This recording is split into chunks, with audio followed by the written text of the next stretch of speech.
I escaped one kidnapper only to be thrown into a truck by hunters. Then the woods erupted. Beasts clawed through metal. A silver bullet did nothing. And a man with Lycaon's marsh called himself the first werewolf. If Noah is my captor, why am I suddenly safer with him?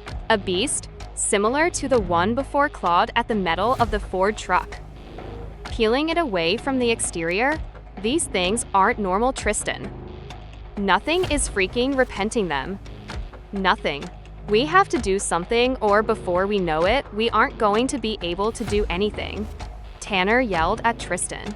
In case you haven't noticed, the truck is shut down, and it won't start up, idiot.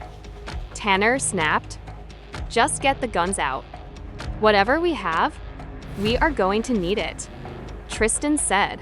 Teresa jumped into the back with me and motions me to stand up. Sitting down beside me, she started to speak. Just shoot.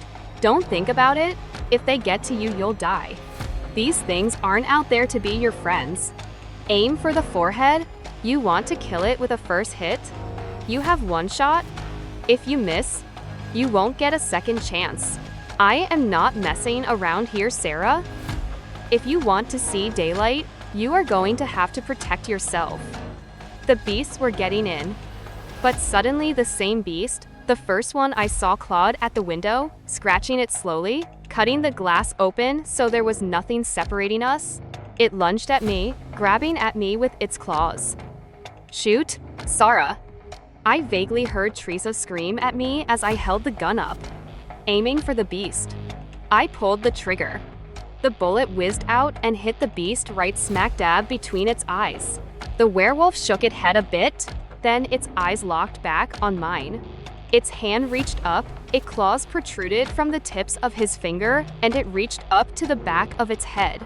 His hand dug around till it came out with a silver bullet. Holding it between his forefinger and thumb, he twirled it around for a minute, then popped it into his mouth and swallowed it, spitting the blood out onto my face in mockery. Suddenly, the beast lunged at me, wrapping its large claws around my neck and thrusting me out of the truck window. Just as I was about to black out, the beast suddenly dropped me and fell to the ground. Going completely and totally limp, I gasped as I myself hit the ground, trying to take in air as quickly as possible.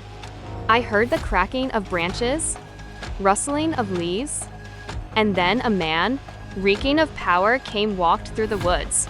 And then, with a snap of his fingers, the beasts were back up on their feet and were once again looking like they were ready to eat us alive. Who the hell are you? Tristan quizzed, taking a closer step towards the strange man. I am Lycaon, and in case you all haven't brushed up on your werewolf history, I am the one that gave you your jobs, he said. I am the first werewolf. Don't believe me, do you? Lycaon laughed. Well, why don't you take a look at this? He said, whilst pulling off his shirt and showing the mark of an upside-down cross and the crescent of the moon on the edge, right over top of his heart. You see these animals around us? Well, there are millions of them. Sure, most of them are in their graves, but I control them, and I can make them come back whenever it suits my fancy. Then Lycaon stopped in front of me, running his finger down my cheek. And for you, dear girl, well, good luck. With that mate of yours, real keeper, you got there, I tell. Well, anyone related to me is a keeper. He took a step back. Well, as pleasant as this little get-together has been, I do have business to attend to until next time, he said, and then made a quick exit into the woods, with the others following him. And just as that thought entered my head, Noah came stumbling out of the woods, with tattered clothes, cut-up arms, and overall covered in blood. He wavered back and forth for a second. He spotted me. Not a second longer, he was tackling me into a hug, crushing me to his chest. And then we were crashing to the ground. Noah was out cold. I was in a cage. It was just me, sitting in the corner, an Albert fish lying on his face in the middle of the room. I heard a loud groan come from Noah. He lifted his head up and looked at me straight in the eye. "Come here," he said in a raspy voice. I looked at him warily, staying situated in my spot.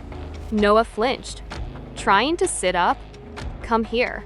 When I shook my head and refused to come to him for the second time, Noah started to pull himself closer to me with his arm. A few short seconds later, Noah had pulled himself right up beside me, wrapping his arm around my waist and pulling me slightly into him. "Please," he said in a quiet voice.